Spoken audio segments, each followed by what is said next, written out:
हाय दोस्तों। अभी तक हमने नाउन के बारे में काफ़ी कुछ चीज़ें सीखी हैं। हमने नाउन की परिभाषा को जाना, उसके बाद प्रकारों को जाना, अन्य क्लासिफिकेशन भी जाने जिसमें हमने काउंटेबिलिटी की बात करी, नंबर्स की बात करी, जेंडर्स की बात करी, उनसे संबंधित नियमों के बारे में भी जाना। आज हम जानने वाले हैं कि किसी वाक्य के अंदर हम नाउन का उपयोग कैसे कैसे कर सकते हैं। ठीक है, मतलब नाउन की भूमिका क्या रहेगी उन वाक्यों में। तो इस टॉपिक को हम कहेंगे नाउन केस। अंग्रेजी ग्रामर का वह टॉपिक जो हमें ये बताता है कि नाउन की वाक्यों में भूमिका क्या रहेगी, वो है नाउन केस। ठीक है, संज्ञा कारक।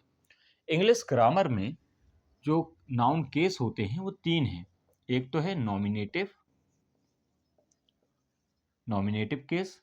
इसको कुछ किताबों में सब्जेक्टिव केस के रूप में भी समझाया जाता है, क्योंकि ये सरल होता है समझना। देखो, जब किसी नाउन का उपयोग आप सब्जेक्ट की जगह पे करेंगे तो आप कहेंगे कि ये जो नाउन है ये नॉमिनेटिव केस की नाउन है या सब्जेक्टिव केस की नाउन है।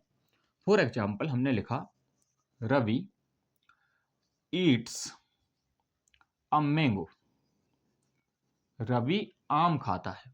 ठीक है भाई, तो यहाँ पे जो रवि है वो एक नाउन है और इस वाक्य में इस नाउन का उपयोग कर्ता के रूप में किया है, क्रिया को करने वाले के रूप में किया है। तो जब भी किसी नाउन को हम कर्ता की जगह इस्तेमाल करते हैं तो ऐसी नाउन को हम नॉमिनेटिव केस की नाउन कहते हैं। ठीक है, कर्ता कारक की संज्ञा कहते हैं।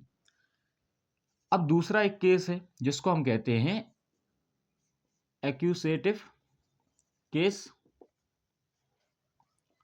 या फिर हम इसको कह सकते हैं ऑब्जेक्टिव केस।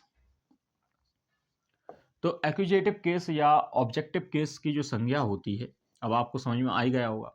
जब किसी संज्ञा का उपयोग, किसी नाउन का उपयोग हम ऑब्जेक्ट की जगह पे करेंगे तो ऐसी संज्ञा या नाउन को हम कहेंगे ऑब्जेक्टिव केस की नाउन या एक्यूजेटिव केस की नाउन। फॉर एग्जाम्पल, जैसे हम इसी एग्जाम्पल में भी समझ सकते हैं कि रवि ईट्स अ मैंगो। यहाँ पे रवि काम को करने वाला था। ठीक है, ये ईट्स जो है वो क्रिया है ना, तो इस क्रिया को करने वाला कौन था? रवि। तो रवि क्या है? करता है। तो ये जो रवि नाउन है ये नॉमिनेटिव केस की नाउन है। अच्छा, ये जो मैंगो है ये भी तो नाउन है। ये किसकी जगह पे इस्तेमाल की गई है? एक ऑब्जेक्ट की जगह पे इस्तेमाल की गई है। तो ये जो मैंगो है ये ऑब्जेक्टिव केस की नाउन है। ठीक है, बहुत सिंपल सी चीज है ना। जब भी हम किसी नाउन का उपयोग सब्जेक्ट की जगह पे करेंगे तो वह सब्जेक्टिव केस की नाउन कहलाएगी, और जब भी हम किसी नाउन का उपयोग ऑब्जेक्ट की जगह पे करेंगे तो वो ऑब्जेक्टिव केस की नाउन कहलाएगी। अच्छा, नाउन केस का एक तीसरा प्रकार भी है जो है पॉजेसिव केस। जब नाउन का इस्तेमाल संबंध बताने के लिए किया जाए या फिर स्वामित्व बताने के लिए किया जाए, अधिकार बताने के लिए किया जाए, तो ऐसी नाउन को हम पॉजेसिव केस में रखते हैं। इसका एक दूसरा नाम है जेनेटिव केस। इसको और हम क्या कहते हैं? Genitive case. जैसे देखो, एक एग्जांपल लेते हैं। हमने लिखा रवीज ब्रदर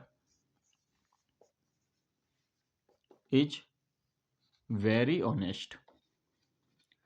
रवि का भाई बहुत ईमानदार है। यहाँ पे रवि नाउन का उपयोग किया जा रहा है केवल संबंध बताने के लिए, है ना। तो जब भी हम किसी नाउन में ऐसे एपोस्ट्रोफी करके एस लगा देते हैं तो ऐसी नाउन को हम पॉजिटिव केस की नाउन या जेनेटिव केस की नाउन कहते हैं। हालांकि इसको बताने के और भी तरीके हैं, आप ऑफ का इस्तेमाल भी कर सकते हैं।